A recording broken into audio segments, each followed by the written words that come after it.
El siguiente programa cuenta con el apoyo e impulso de la Comisión Nacional de Televisión.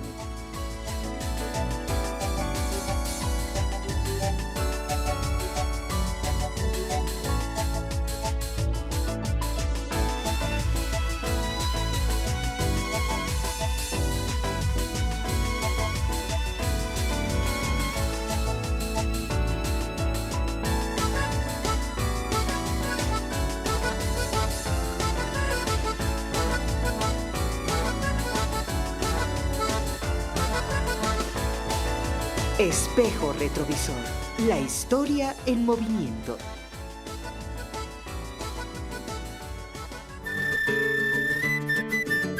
Cristóbal Colón nunca imaginó lo que sucedería con las vacas flacas y maltratadas por un largo viaje en barco que trajo al nuevo continente.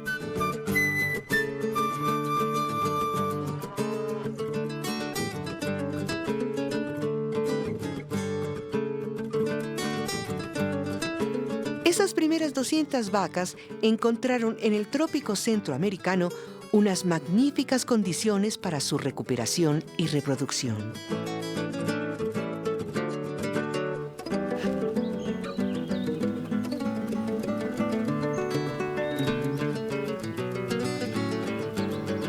¿Es usted Cristóbal?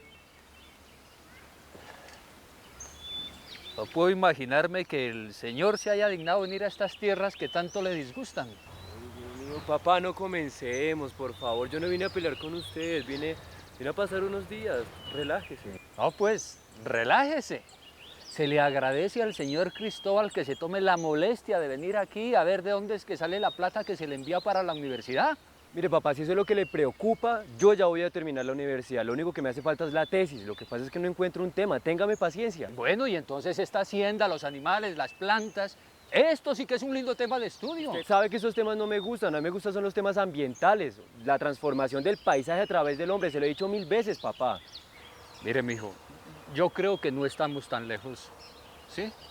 De acuerdo a lo que usted dice, esta hacienda hace parte de la transformación del paisaje, ¿o no? Mire, escuche lo que estaba leyendo. No vaya a empezar, papá, otra vez. Mire, Cristóbal, preste atención.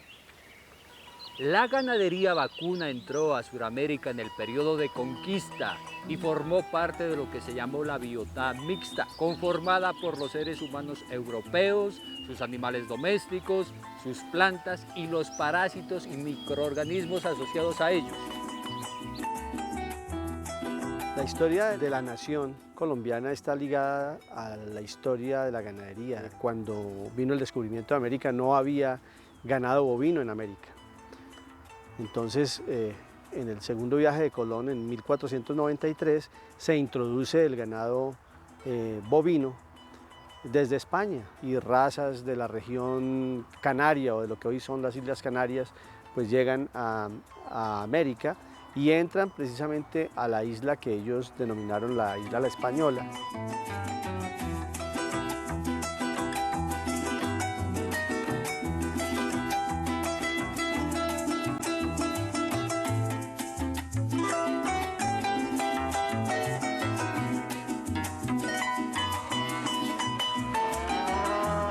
La llegada del ganado fue posterior a la conquista, pues todavía estaba en proceso, obviamente, pero llegaron desde la isla española, ganado que ya fue aclimatado a los trópicos, y lo introducieron para la carne.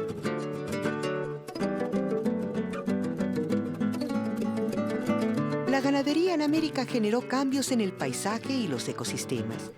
Vino a cambiar las sabanas herbáceas donde inicialmente se estableció, sobreviviendo únicamente las especies resistentes al pisoteo de los animales o aquellas que se diseminaban a través del estiércol. Desde la última edad de hielo, como los grandes herbívoros, pues se habían desaparecido. Y en este nicho, sobre todo en las pampas de Argentina, llegó el ganado y tenía todo para comer. Y en estas condiciones se expandió de una forma impresionante los hatos. Esto pasó en otras partes de las Américas. En Colombia, pues seguramente pasó de alguna forma en los llanos y de pronto en otras partes, pero aquí en Colombia no había muchos, digamos, muchos llanos nativos. Con esto se fueron cambiando el paisaje de poco a poco, cambiando el tipo de pastos que habían, comiendo unos pastos, dejando otros como colonizar, como para reemplazarlo. Pero yo creo hasta mediados del siglo XIX, el impacto ambiental de la ganadería no fue tan grande. El gran cambio empiezan a ver en la mitad del siglo XIX, cuando hay una expansión fuerte de la ganadería hacia los bosques. La ganadería en la colonia se establece como una gran empresa que crece a pasos agigantados.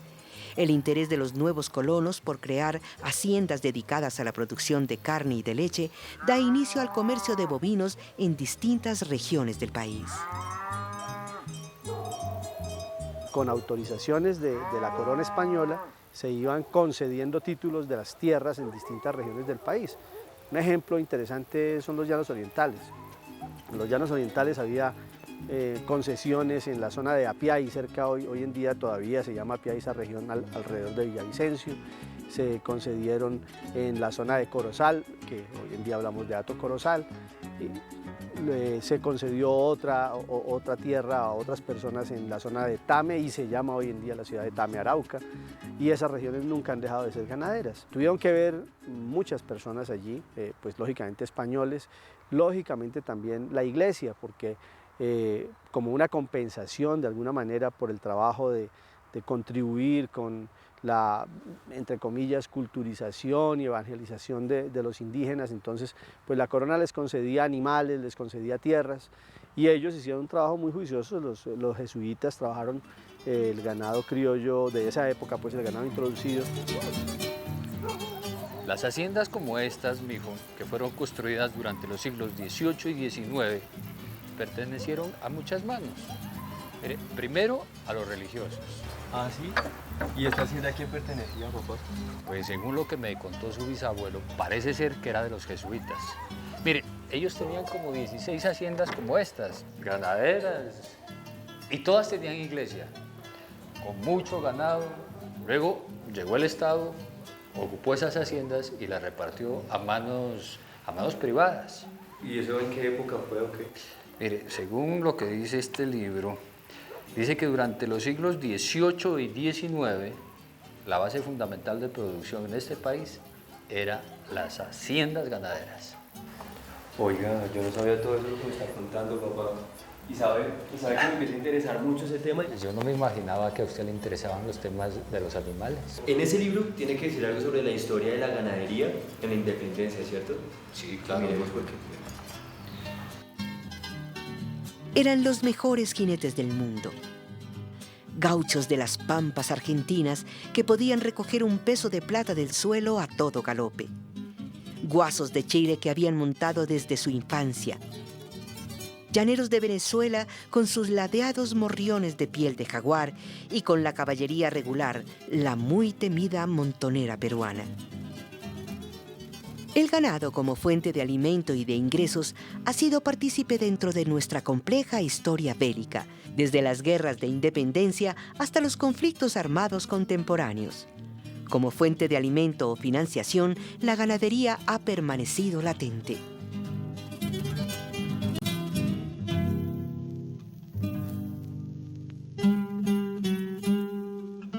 Las montoneras montadas, armadas con trabucos, iban adelante de las columnas para proteger los pasos, y detrás de ellas iba la caballería, con cada soldado montado en una mula y llevando su caballo de batalla de la rienda. Luego, en una sola fila, tan estrechos eran los pasos, venía la infantería subiendo lentamente por los desfiladeros de los Andes. Finalmente, a mucha distancia de la tropa, venía la administración militar con 5.000 cabezas de ganado.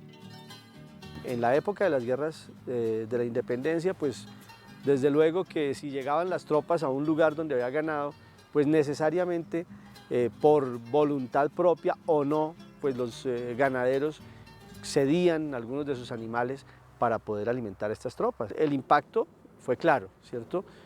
Por un lado, se detiene como el desarrollo de ese proceso de conformación de la empresa ganadera y del mejoramiento, y por otro lado, pues la ganadería aporta de alguna manera pues los alimentos para que el proceso de la campaña libertadora avance.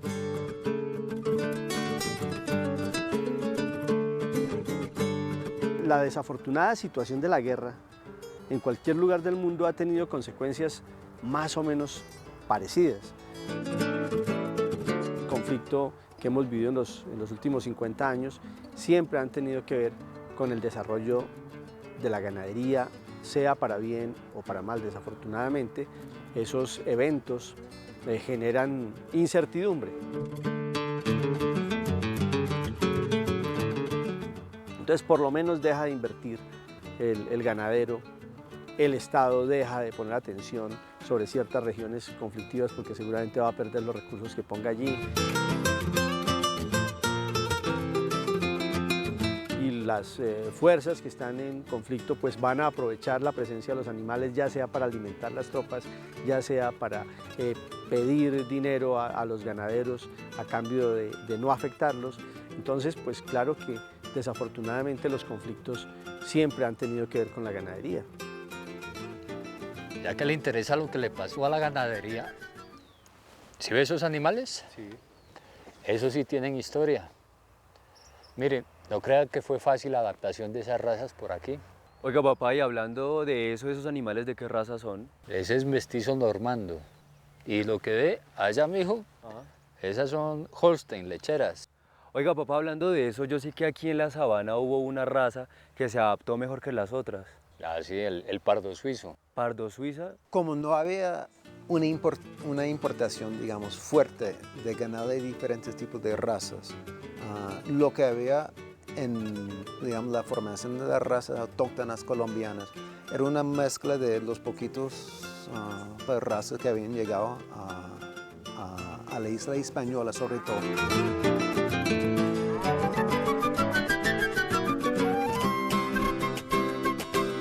Las razas introducidas por los españoles, dentro de las cuales estaban el blanco cacereño, la raza retinta, razas andaluzas, terminan estableciéndose en ciertas regiones del país. Las regiones más ricas para la ganadería que identifican los españoles y que están escritas en los documentos definitivamente eran las zonas del norte del país y resultan grandes ganaderías.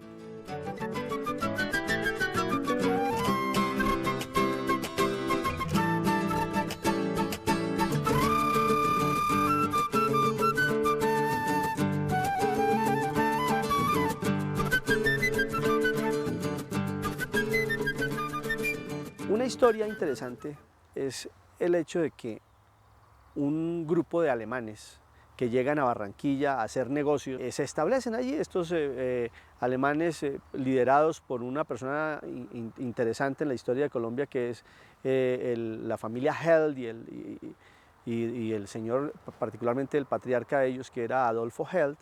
Entonces se establece una ganadería en la zona de Jesús de Zambrano, lo que hoy está en la zona de Zambrano, Bolívar, y establece un caserío que se llama Jesús del Río.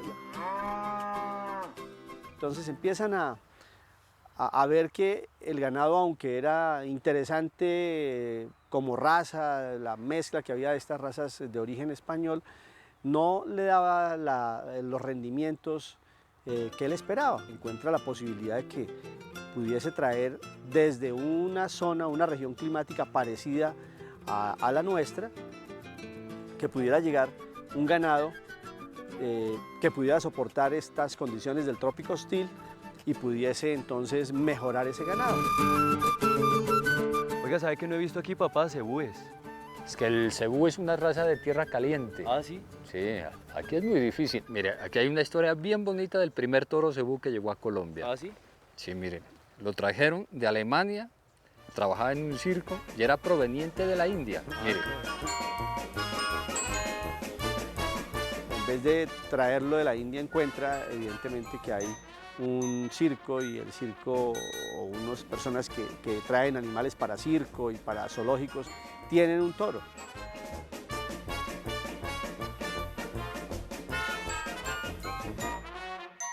Entonces él adquiere ese toro y lo trae desde Alemania. Por supuesto, el toro lo habían llevado desde la India hasta Alemania, y de Alemania lo traen a Barranquilla y lo llevan a Jesús del Río. El toro se llamó Palomo y entonces empieza a tener una descendencia distinta. Claro, se expresa el vigor híbrido del Bos indicus por el Bos taurus, y entonces los animales son más resistentes a las enfermedades, mucho más musculados, de mejor esqueleto.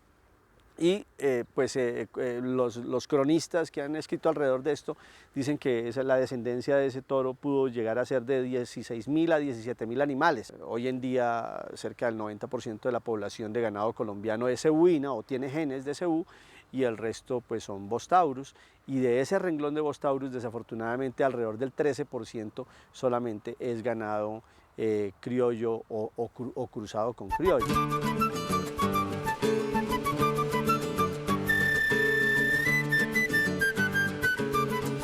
Alejandro, ¿qué más? ¿Cómo le va? ¿Su trabajo? Venga, permítame un momentico, vamos a llegar de mi papá. Oiga, Alejandro, yo pensé que el ordeño todavía era manual. No, don Cristóbal, los tiempos han cambiado. Claro, sí, eso veo. ¿Y cuánto tiempo le reduce este tipo de máquinas de ordeño? Por animal, 8 minutos. 8 minutos, ¿y antes cuánto se demoraba manualmente? Ordeñando todo el ganado entre 1 hora, hora y cuarto. Eso les ahorra harto, ¿no?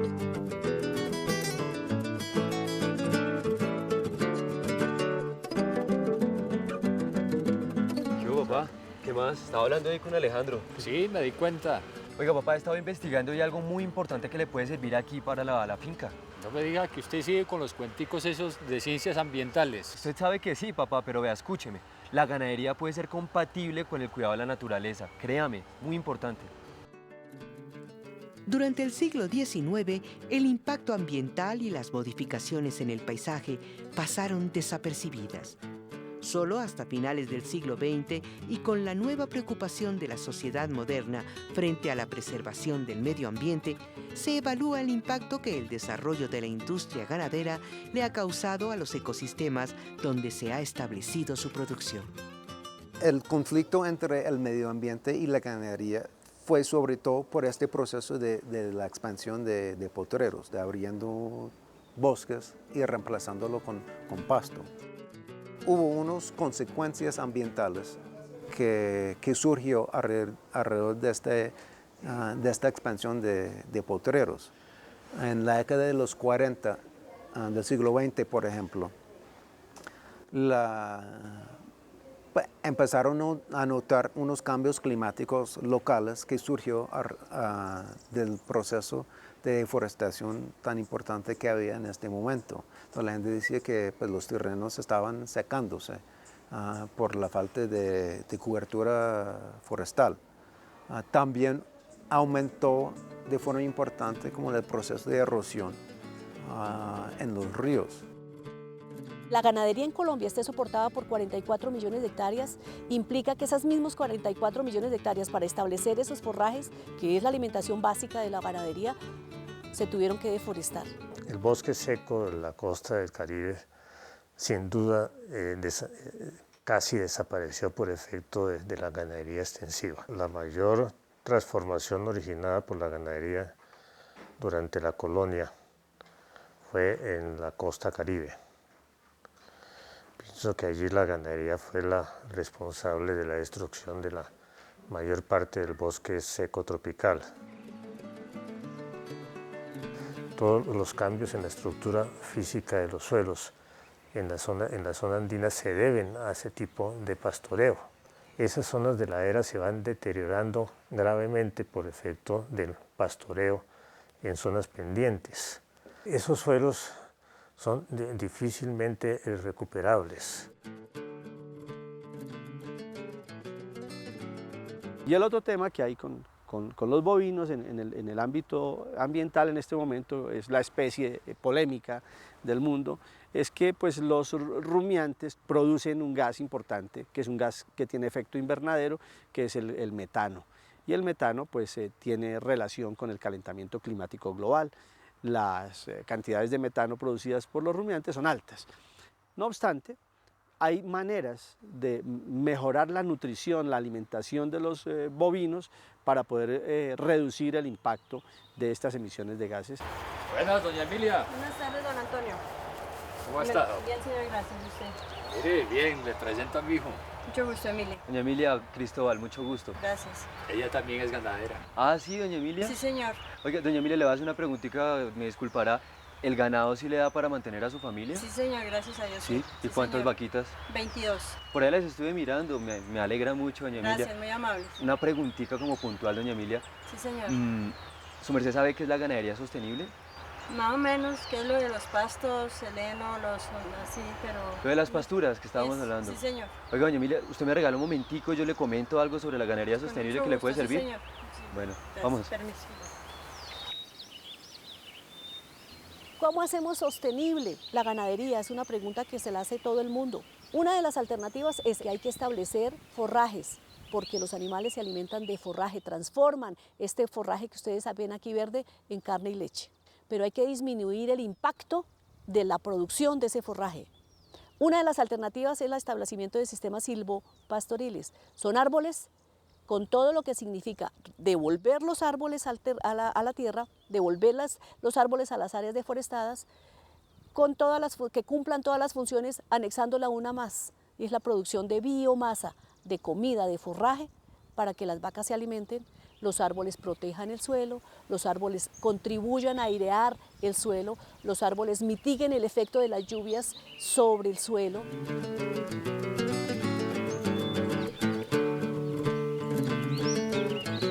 Oiga, papá, eso es un muy buen comienzo para empezar a implementar estos sistemas de silvopastoreo. ¿Y eso cómo se come, mijo?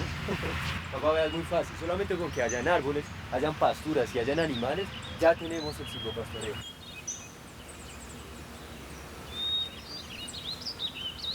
Esta gran responsabilidad de proveer alimentos por parte de la industria ganadera está marcada primero en proveer una alimentación sana y saludable, lo que se llama un producto verde, que va implícitamente ligado al tema de la responsabilidad ambiental de la explotación ganadera. Creo que en ese marco de análisis deberán ceñirse los empresarios ganaderos, las diferentes organizaciones y los diferentes gobiernos para apoyar e impulsar esta actividad que representa un renglón importante desde el punto de vista económico y cultural para la sociedad de América Latina. ¡Oh, mijo! ¿Qué hubo, papá? ¿Cómo le fue?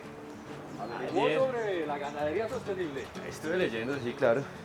Leí el libro que usted me dio. Estoy investigando un poco y...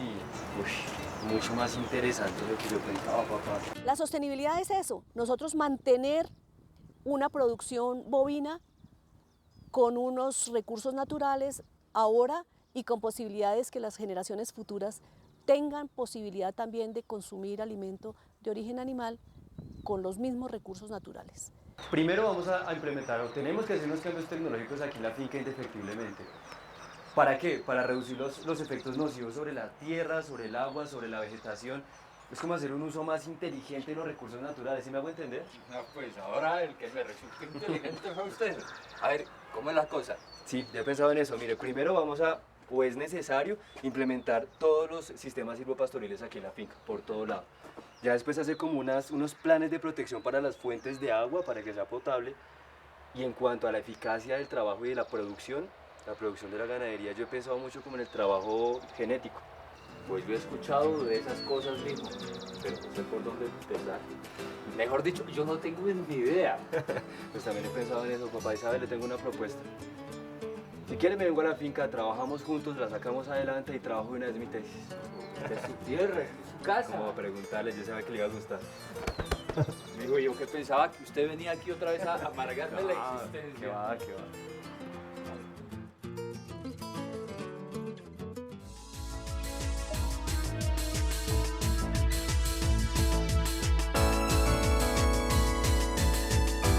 Con el apoyo e impulso de la Comisión Nacional de Televisión.